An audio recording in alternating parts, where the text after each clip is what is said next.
Hello, everyone. And today we're doing another interview focused on the consent decree. On December 12, 2024, Mayor Craig Greenberg, Chief Paul Humphrey, and General Kristen Clark announced that the consent decree was signed, a 240-page document that we're going to, with this series of interviews, dissect and see if we can get a stronger understanding of the different sections within it. Today, we're going to be sitting down with LMPD Chief Paul Humphrey. Join us for that conversation now. To those in our community who demanded change, thank you for speaking up. To our community, thank you for your partnership as we move forward. Well, we're going to be talking about the consent decree that was recently signed between Louisville Metro Government, the Louisville Metro Police Department, and the U.S. Department of Justice. At the end of the day, the people of Louisville deserve constitutional and effective policing and nothing less.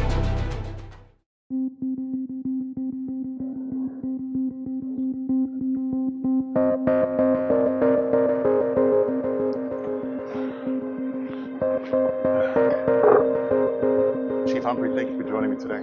Appreciate you having me. I appreciate the time. It's been so much centered around this document, this consent decree. For those who don't know, the consent decree was announced on December 12th, 2024, in the Mayor's Hall. Mayor Greenberg, Chief Humphrey, and General Kristen Clark announced the signing of the consent decree, and it covers many sections that we've been leading up to from the DOJ findings, from many, many marches. And I wanted to sit down with part of this series that you've seen. I wanted to sit down with Chief Humphrey to get some questions answered and whatnot. First question, just to get to know you a bit, and those who may not know, when did you join law enforcement?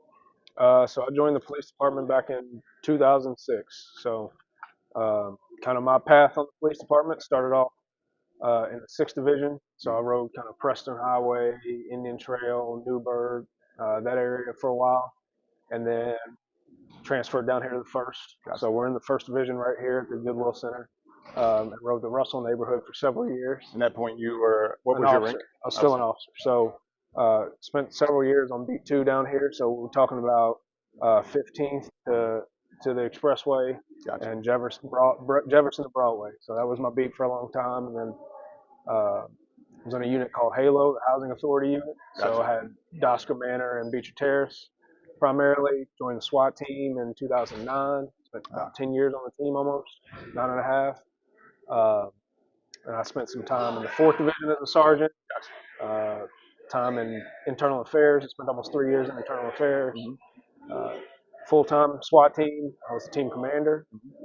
Then I went to training. I was the major over training and recruitment. And that's where most of your audience would have met me in. That was 2019, 2020, 2021. Yeah, I remember specifically in Nulu during an action. Yeah, I remember you there as major. I do recall that. Yep. So that was when I was major, and then promoted to assistant chief, then deputy chief, and now chief.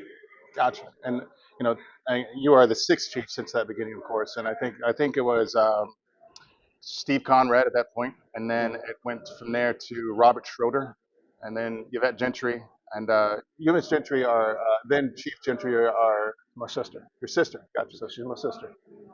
Sister and Chief Gentry, and then on to Erica Shields, Jackie Gwen Roel, and now, of course, once again, Chief Paul Humphrey. Yep. I'm curious the consent decree and the process leading up to that announcement.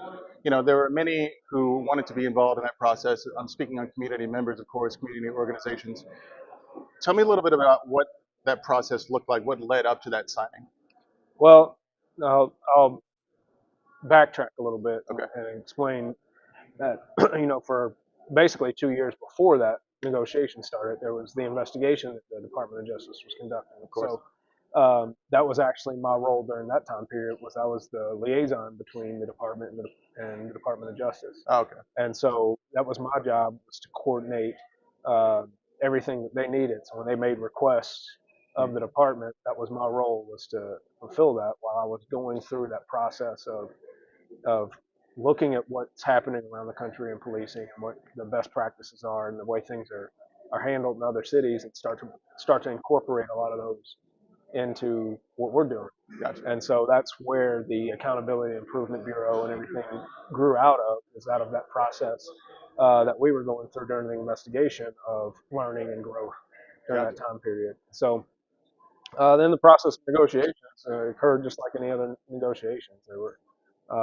It was a back and forth. They presented us with a draft, and we went back and forth. I mean, They being DOJ. yes, yes. And they had 2, 3, 4 meetings at I forget which library, but at the library to get community input. hmm Do you know, was a lot of that input considered?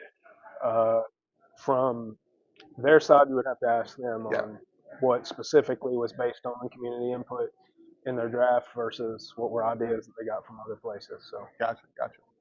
Now, I want to move forward to the press conference on December 12th. You said something very interesting. You stated that DOJ does not run our police department. And could you expand on that? What did you mean by that?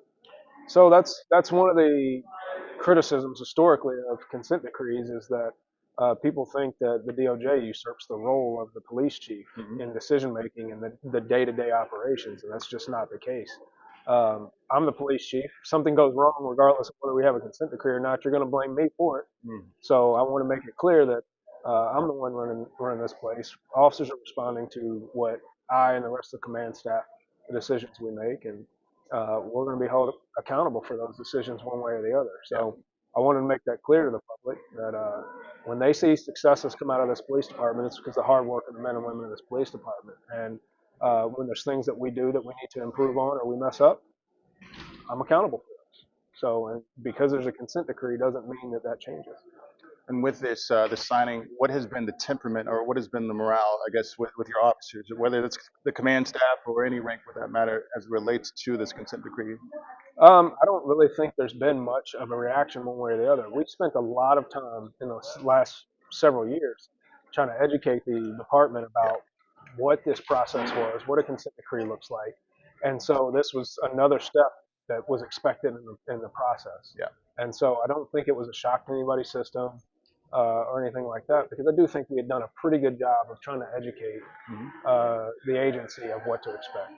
Now, on the subject of education, now, of course, you and Mayor Greenberg, you all actually, for a second, I want to play a clip for anybody watching, so just a point of reference. To those in our community who demanded change, thank you for speaking up and staying the course on that long road that led to these reforms. Your willingness to demand meaningful and lasting change helped bring us to this moment.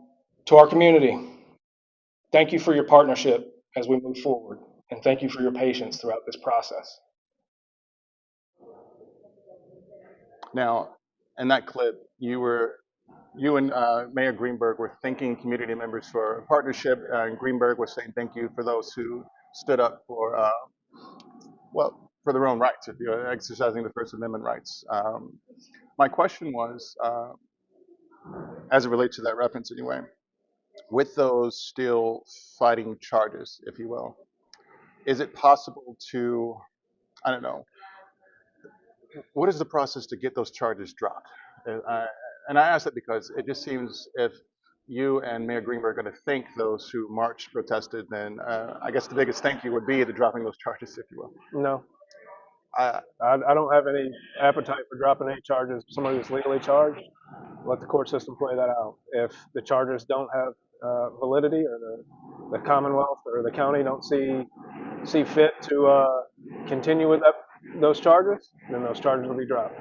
And I guess that would be the person or organization to go So to. you can don't confuse doing illegal things with expressing First Amendment rights, because there's one and there's the other, and you can cross a line.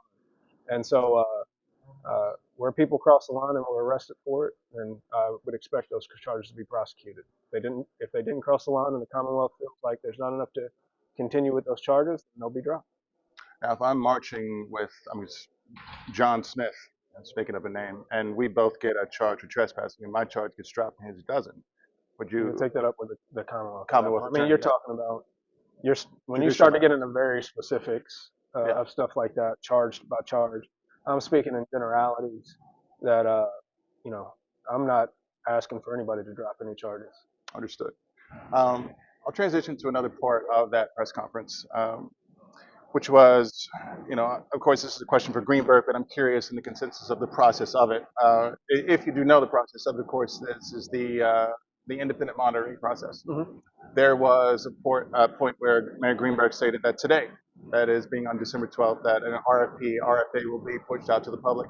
Now, when he said anyone, was he stating that, is it true that anyone has the possibility of applying to be an independent monitor? So anyone can apply. That doesn't necessarily mean that everyone's qualified.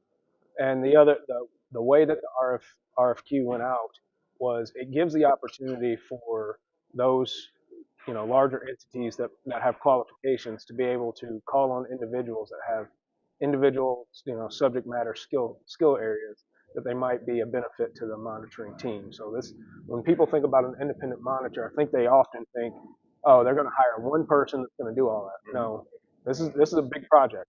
It is usually comprised of a team that's made up of people with different skill sets. Mm-hmm. So there's the possibility that there is a kind of a pre-made team that sees somebody who applied that's not qualified to be the monitor, Yeah. but can be part of that team. Yeah. And so it's written in a way that gives the opportunity for those individuals to possibly be selected by the monitoring team and become part of the team. Now, who is involved, and when we get to that process, and we being the parties involved in the consent decree, of course, who's involved in that process of choosing that independent monitoring team? So that goes through the regular. Well, it actually does not go through the regular bidding process, but those candidates will be screened out between the DOJ and the department. Ultimately, there will be a process of public meetings and things like that for community input, and then it'll be proposed. And ultimately, you have to understand, it's not the DOJ's monitor, it's not LMPD's monitor, it's the judge's monitor. They actually work for the court. So while LMPD might be, or the Louisville Metro might be paying for that, they're actually an agent of the court. So they are the judge's eyes on the department. In this case, And Judge so Benjamin Beaton. Right. And so ultimately, the selection of the monitor is ultimately in the judge's hands. I see. So this particular RFP that was posted December 23rd, and then I believe the cutoff date was January the 30th, was more for the entities to then seek out an independent monitoring team. Do I have that correct?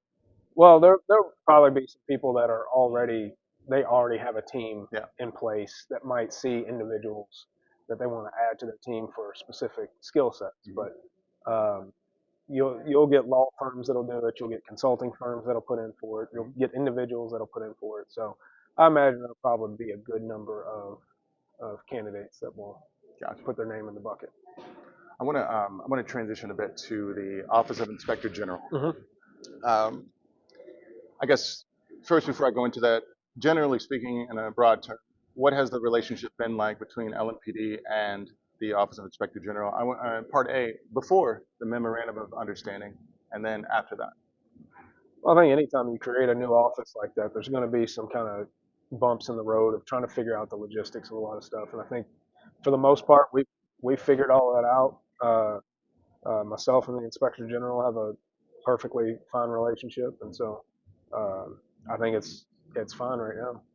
Now, actually, in this series, the Inspector General, however, Ed Harness, he was actually the first to be interviewed, and he stated that it's been difficult to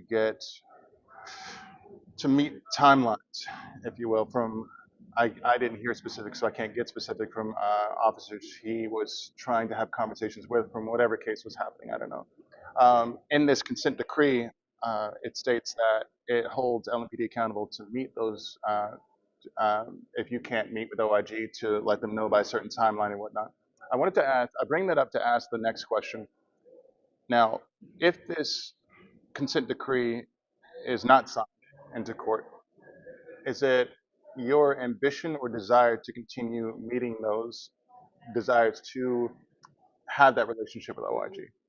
Well, speaking in the hypothetical case that we don't have a consent decree, I think there will be some kind of public-facing document that shows to the public what the path of reforms we're going to continue with, and so that's part of the reason why I was good with this consent decree. A lot of people I think thought that with a change of administration that we were just going to bide our time and hope it goes away. But when you look at a lot of the policy and the training stuff, we're either in the process of doing, have done, or plan to do the vast majority of that stuff. Gotcha. So what I like about this is it gives an external third party the verification of the public, and I think at this point the public deserves some external verification that we are doing what we say we are. So it's, based on that, again, if this isn't signed into order, it sounds like you with Chief Humphrey and the LMPD are going to try to move forward with a lot of these provisions and policy changes. Yeah, I mean, we were already in the process of a lot of that. So when you look at, just take a look at our current use of force policy and compare it to what it says in there for use of force. Gotcha.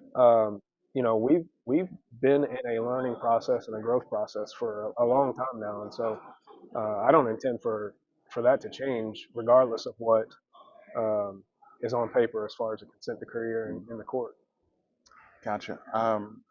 Which takes me to my next question, actually. Section 5. It's about focuses on street enforcement. And my question for you is, how do you feel House Bill 5 is going to have an effect on that process, or Section 5, if you will, focusing on street enforcement? You have to get a little bit more specific. Which House Bill 5 is enormous. Enormous. Yeah. So what parts of House Bill 5 are you specifically talking about? Well, actually, let me stop myself there. That may be its own interview in itself and conversation. Yeah. So, well, perhaps maybe come back to that conversation. But let's see. So many questions cycling through my head. But before we do get to the next question, I'm going to take a small break. Okay. All right.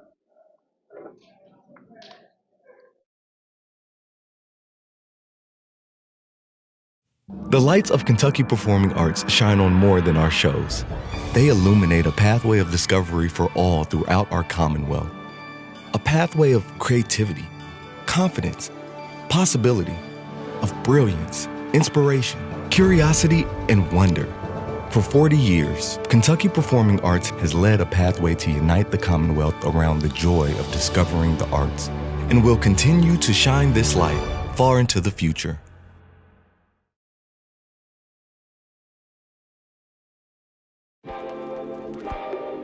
Hey guys, before we get back to the live stream, I'm Tracy, the bartender at Southern Hospitality Bar and Grill, located at 3402 West Broadway. You guys got to come and check us out. You can call your order in, and the phone number is 502-822-1474. Again, I'm Tracy, the bartender at Southern Hospitality. Come check us out, guys.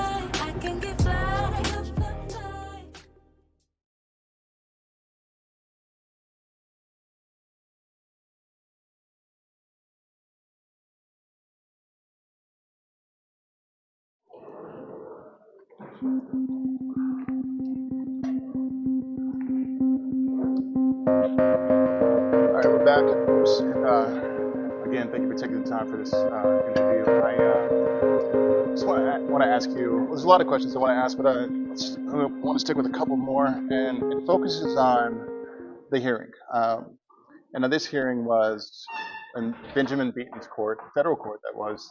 And again, for those who didn't know, Monday, there was a hearing focusing on an amicus brief with the Heritage Center, a motion to intervene by the River City FOP, and I believe there was one more I'm missing.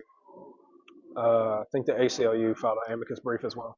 Exactly, the ACLU filed an amicus brief, and there's a lot I can say about that, but I'm going to skip the hard statistics, and I'm going to skip a lot of specifics, and I wanted to ask you, looking back on that,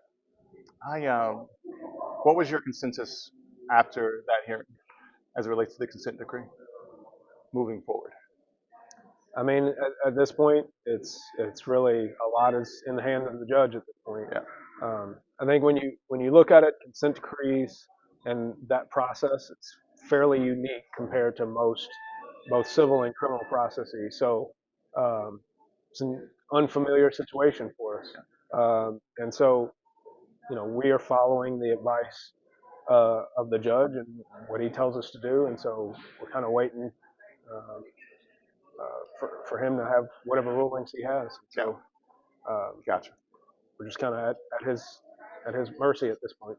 Do you have any feeling on how long it might take until well, I guess it's hard to say, but of course it's in his hands. Yeah, I have no clue, and so federal judges have a lot of leeway in what they do and the decisions they make.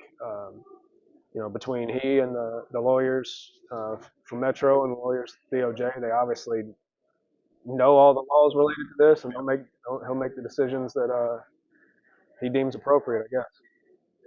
Now, in this document, of course, there's portions of it that focus on community outreach, and I want to touch on that for a second, focused on the consent decree. What efforts has LMPD taken to, I guess, in a sense, educate community on a lot of, or somewhat, what's in this document that might be confusing for most, whether it be USC codes or the acronyms in themselves, but sorry. Right. No, I mean, as far as educating the public on the specifics of this document, obviously we have not had a whole bunch of outreach about the document post negotiations. So, but once this is filed and we know exactly what is actually entered by the court, there will be times for us to be able to educate the public and educate officers on what this actually means in action. So right now we're still in that position of trying to figure out exactly what it's going to end up looking like at the end of this. Gotcha. Let's see, and just wrapping up, my thought toward this entire consent decree, I'm going to go back to a question I asked earlier about if it isn't signed into the courts and moving forward. I know you stated that a lot of things in here, LMPD has already made some of those changes, a lot of those changes and whatnot. My mind goes to those who were directly affected by the findings and the DOJ findings and whatnot. I know in the hearing on Monday, a question was asked around how many officers were reprimanded and from that DOJ, those DOJ findings. What was that number again? Oh, you should have prepped me for that one. I've got so many numbers running around in my head, but even if it's I know there were 63 incidents that were named in there, and there were only 7 of those incidents that did not have some kind of investigation into it already. Gotcha. And I'm not saying whether or not those 7 even deserved any investigation beyond what they had already had. So, but there were several officers that were disciplined in the course of that, which the Department of Justice did not point out in their findings letter, officers that were either terminated or disciplined otherwise for their involvement in those incidents. So I'm not going to try to give you the exact number, but there were a number of officers that were disciplined in some way in relation to the incidents. And I will note that discipline and that process occurred prior to that findings letter being issued. So we did not initiate cases based on that findings letter. These were incidents that we had already disciplined officers for. Understood. One of the things that, and there's that. I wanted to take another second to thank you for joining me today. Many questions I want to ask, could ask, but hopefully in the future, a time to sit down and speak again. Well, I appreciate you having me. I hope that what you and the public have seen is a willingness to be open about LMPD. I'm proud of the department I work for, and I'm proud to talk about these officers and the good things they do. And so, but I also believe that there is no credibility in our good things unless we're willing to talk about the places where we messed up. So I hope the public is seeing that with LMPD, and I hope they've seen the progress that we've made in the past few years. I think more than anything, from what I've seen, is that there is so much. How can I put this? I'm getting a bit vague, but yeah, I'd have to think on it and get my words together. But again, thank you for your time. All right, I appreciate it, bro. Take care. If you do nothing else. If you do nothing else. If you do nothing else. If you do nothing else. If you do nothing else. If you do nothing else. If you do nothing else.